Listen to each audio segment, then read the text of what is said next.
Le cercle RH et un grand entretien aujourd'hui avec le président du groupe Randstad France. On accueille Benoît Labrousse. Bonjour Benoît. Bonjour. Très heureux de vous accueillir. Alors vous êtes venu sous le bras avec le Work Monitor, qui est une étude mondiale, et c'est ça qui la rend passionnante et intéressante, sur le rapport des collaborateurs, des candidats aussi d'ailleurs, au travail, au sens qu'il lui donne, à leur rapport aux managers. On va en parler avec vous dans quelques instants parce qu'il y a plein de chiffres à extraire. D'abord, juste une petite réaction du président de Randstad, entreprise de recrutement, d'intérim, qui accueille, qui forme. On entend un Premier ministre la semaine dernière qui dit « tout va mal, la France ne produit pas assez, la France ne travaille pas assez ». Quand vous avez entendu cette phrase, qu'est-ce que vous vous êtes dit, vous, président de Randstad France ? D'abord que notre premier rôle dans les agences d'intérim, en particulier Randstad, c'est de trouver des opportunités d'emploi pour les personnes qu'on accompagne. Donc faire travailler. Faire travailler les gens et permettre aux entreprises de trouver les profils dont elles ont besoin pour développer leur activité. Donc nous sommes au cœur du sujet soulevé par le Premier ministre. Après, en regardant un petit peu les chiffres, ce dont on se rend compte, c'est que le taux d'emploi en France, entre 25 et 55 ans, il est à peu près cohérent avec tout ce qui se passe en Europe.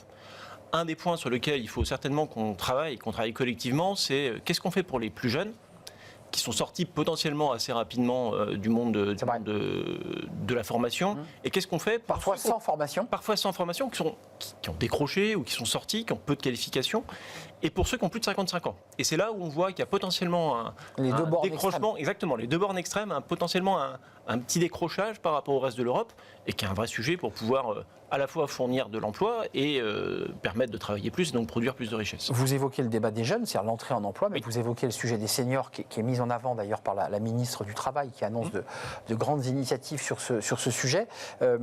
Les seniors, c'est toujours compliqué. Excusez-moi, vous êtes au cœur vous êtes dans la salle des machines. C'est dur à placer un senior de 55 ans. Il y a des freins encore aujourd'hui dans l'entreprise? Non, pas forcément. Je pense que c'est un élément sur lequel aujourd'hui il y a une recherche d'expertise, une recherche de compétences. Et je pense qu'avec l'accompagnement qui correspond à des formations complémentaires, une capacité d'accompagner les personnes dans l'emploi, il n'y a pas de frein réel. Aujourd'hui, on voit... Vous savez, la petite réticence de « il a quand même 35 ans, est-ce qu'il va s'adapter à l'équipe ?» J'imagine que toutes vos équipes sur le terrain ont droit à ça. Oui, mais encore une fois, aujourd'hui, on se rend compte que dans un certain nombre de qualifications, il y a une pénurie de compétences. Ah oui. Les entreprises sont aussi parfaitement censées, elles ont besoin de trouver les compétences qui correspondent. Et donc, ce type de frein peut arriver. Je pense que c'est essentiellement dans l'esprit des personnes. Une fois qu'elles sont en emploi, en fait, on se rend compte que ça fonctionne assez bien. Et notamment dans des modalités d'emploi qui peuvent être un peu flexibles, qui peuvent être par exemple via l'intérim. Ça c'est intéressant d'ailleurs, effectivement, dans la formule des seniors, pour pouvoir aménager son temps différemment. Et de ne pas être à plein régime qu'on a pu l'être quand on avait 35 ans. Revenons à cette 22e édition du Work Monitor, 27 000 salariés interrogés partout dans le monde, c'est-à-dire sur tous les continents, Asie, Pacifique, Amérique du Nord, Amérique latine, Europe évidemment. Il en ressort, ça c'est le grand trend, que le travail ne se résume pas à une simple affaire de salaire, mais qu'aujourd'hui les collaborateurs interrogés en France, et j'irai dans le monde, cherchent autre chose dans leur rapport au travail. C'est bien ça que révèle l'étude. C'est ce que révèle l'étude cette année, et c'est le grand changement par rapport aux années précédentes. Comme vous venez de le dire, ça fait 22 ans qu'on fait cette étude, et ce qui permet d'avoir un certain recul sur finalement l'évolution de ces tendances. Et pour la première fois, la dimension salariale n'est pas la dimension qui est ressortie comme étant numéro 1 dans l'importance de la relation entre l'employé et son employeur. Et ce qui est intéressant à regarder, c'est finalement quels sont ces premiers critères qui font que je vais bien me sentir dans mon job, ou c'est vers ce job-là que je vais me projeter à l'avenir.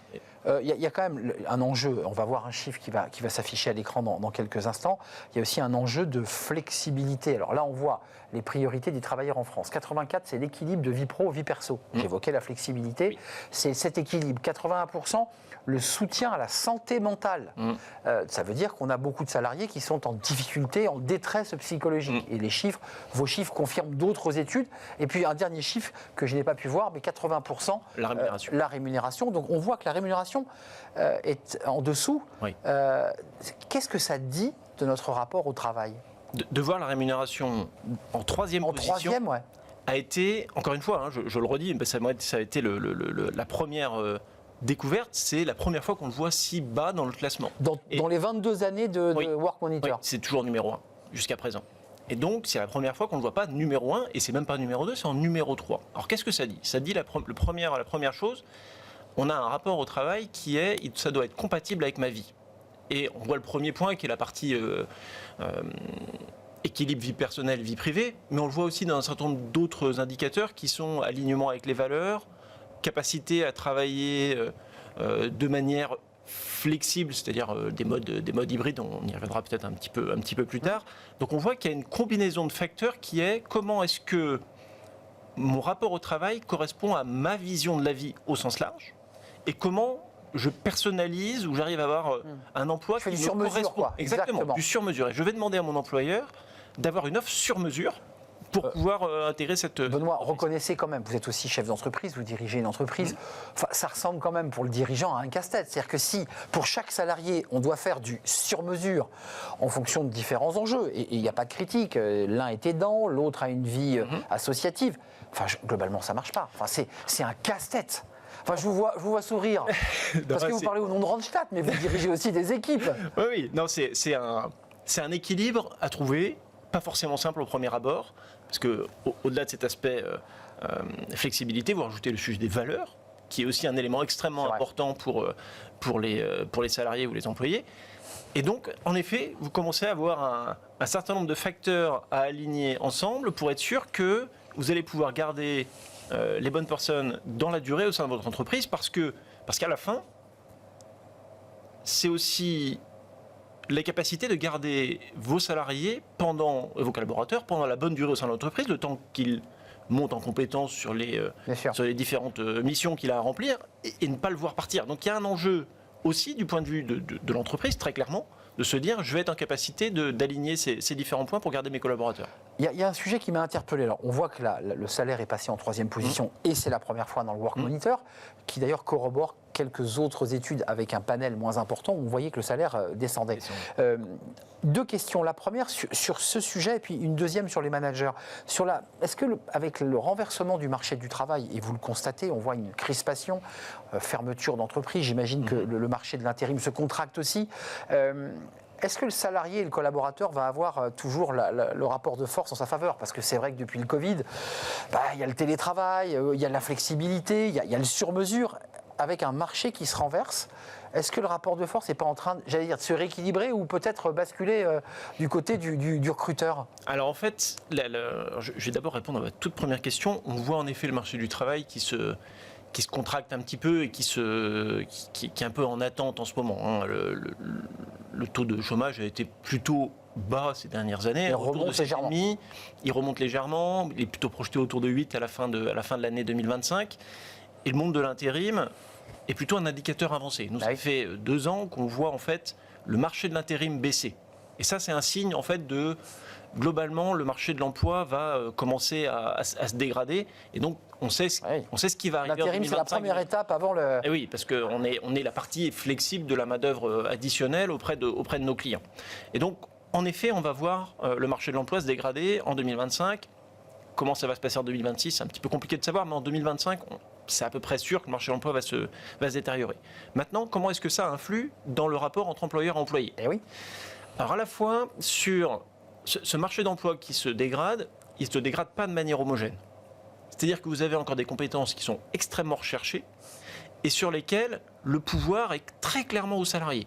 Que ce soit des techniciens de maintenance, que ce soit dans le monde... Par la rareté du poste. Par la rareté et finalement la capacité de dire, en fait, je trouve un job demain si ça ne correspond pas à ce que vous me proposez aujourd'hui. Chaudronnier, électricien, soudeur... tous les métiers du service à la personne, aide-soignant, infirmière, médecin, tous ces éléments en tension sont évidemment avec un pouvoir du côté du salarié. Dans d'autres domaines où c'est un peu plus compliqué, peut-être que les choses se rétablissent un petit peu, mais d'une manière générale, les employeurs ne pourront plus faire comme il y a 15 ans en disant écoutez, de toute façon, c'est comme ça.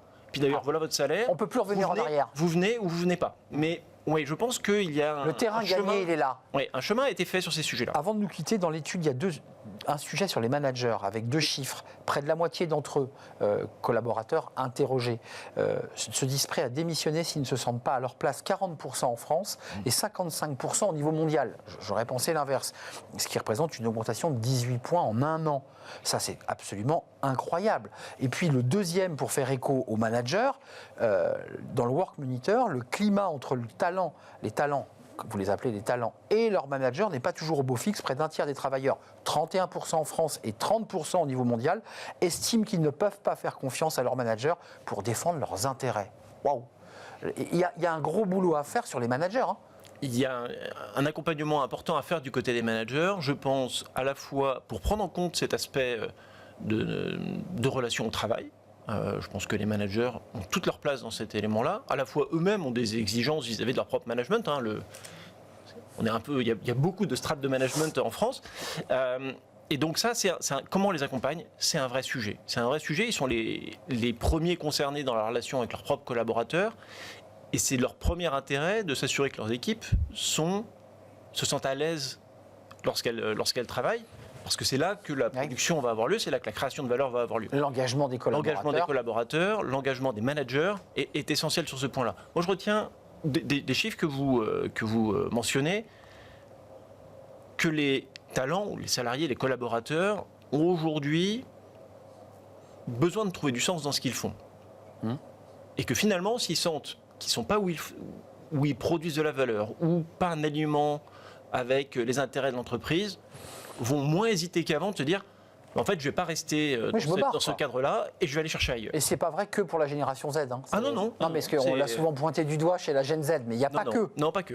Ça ne me correspond pas, je ne suis pas aligné. En allant plus loin, il y a quand même 34% en France et 33% au niveau mondial. Il y a un alignement presque parfait sur ce chiffre qui explique qu'ils doutent de la capacité de leurs managers à les aider dans leur évolution de carrière. Enfin, vous l'avez vu comme moi, ce chiffre. C'est-à-dire, globalement, le manager maintient un petit peu ses équipes un peu sous l'eau et s'appuyant sur leur tête pour grandir. Pour grandir eux-mêmes. C'est pas possible, ça. Non, ça, il faut que ça change. Comment on grandit ensemble, quoi. Oui, et je pense qu'il y a une dimension, encore une fois, formation qui est importante, mais dans les deux sens. À la fois des managers. Alors moi, j'ai un élément très personnel qui est le meilleur manager, c'est celui qui arrive à faire grandir son successeur et à l'identifier rapidement, et à tout faire pour que son successeur soit trouvé. Et soit encore meilleur que lui. Et soit encore meilleur que lui, parce que finalement, c'est la meilleure façon de trouver des opportunités pour soi-même. Et puis le deuxième point, c'est comment est-ce qu'on s'assure que les collaborateurs, on les forme aussi à l'évolution de leur métier et à l'évolution des différentes technologies et des différentes tendances qu'il y a dans le marché du travail. Et on le voit à la fois, encore une fois, dans le Work Monitor, les souhaits de formation de la part des collaborateurs sont très élevés. Et quand on regarde sur quelle thématique, c'est d'abord sur l'intelligence artificielle. Et santé mentale ensuite. Et ensuite santé mentale de bien-être au travail. C'est ça. Et donc, si on arrive à concilier ces deux éléments en tant que manager vis-à-vis de ses équipes, il n'y a pas de raison qu'on n'arrive pas finalement à les fidéliser et à leur dire mais vous allez avoir des perspectives ensuite de carrière. Et c'est bien ça qui va permettre de garder les collaborateurs dans l'entreprise. L'un répondant à l'autre d'ailleurs. Parce qu'il y a une telle angoisse devant l'arrivée de l'IA générative que peut-être certains cherchent un peu de bien-être. Oui, j'ai l'impression qu'il y a presque une passerelle. En un mot, vous présentez ce document évidemment à tous ceux qui veulent le regarder. Il est porté par Randstad. Est-ce que vous l'utilisez aussi en interne? Est-ce que vous dites ces chiffres-là nous éclairent aussi sur la manière dont nous aussi chez Randstad, pour l'ensemble des collaborateurs du groupe et en France, est-ce qu'il y a des sujets sur lesquels vous dites bah oui, c'est quand même pas mal notre étude, elle nous aide bien? Alors on s'en sert de plusieurs façons. La première avec nos propres collaborateurs permanents et qui nous interrogent nous-mêmes sur est-ce qu'on a les bonnes façons d'appréhender notre relation avec les collaborateurs. Et aussi vis-à-vis des collaborateurs intérimaires ou des personnes que l'on recrute pour le compte de nos clients, à la fois avec nos propres clients en disant attention, lorsque vous cherchez vos collaborateurs, soyez attentifs à quels sont aujourd'hui les sujets très importants. Quels sont les sujets très importants pour les personnes que vous voulez attirer et faites attention à vous assurer que vous ne faites pas de discrimination. Enfin, on le voit encore aujourd'hui, que ce soit les PME, les grands groupes, il y a encore un certain nombre de sujets sur ces points-là. Donc comment est-ce qu'on s'assure qu'on est bien dans les clous sur ces éléments-là? Des relais aussi, des porteurs de ces valeurs. C'est porteur de ces valeurs parce que c'est l'intérêt de nos clients, l'intérêt de nos talents et à la fin notre intérêt, parce que notre intérêt c'est de mettre les deux en lien. Donc c'est bien l'alignement des planètes sur ces points-là. Merci Benoît Labrousse de nous avoir rendu visite, c'est un vrai plaisir. Work Monitor à découvrir évidemment sur le site Randstad avec des détails encore plus précis parce qu'il y a beaucoup de chiffres, beaucoup d'items même, qui donne une photo extrêmement précise de la situation de notre rapport au travail. Merci beaucoup, vous êtes le président du groupe Randstad France. Merci de nous avoir rendu visite. On tourne une page, on s'intéresse justement aux managers. Ça tombe très bien, c'est le livre de Smart Job. Manager les vulnérabilités en pratique. Attention, le en pratique est important. On va faire du concret avec ce livre et on accueille l'auteur de cet ouvrage. Et c'est le livre de Smart Job.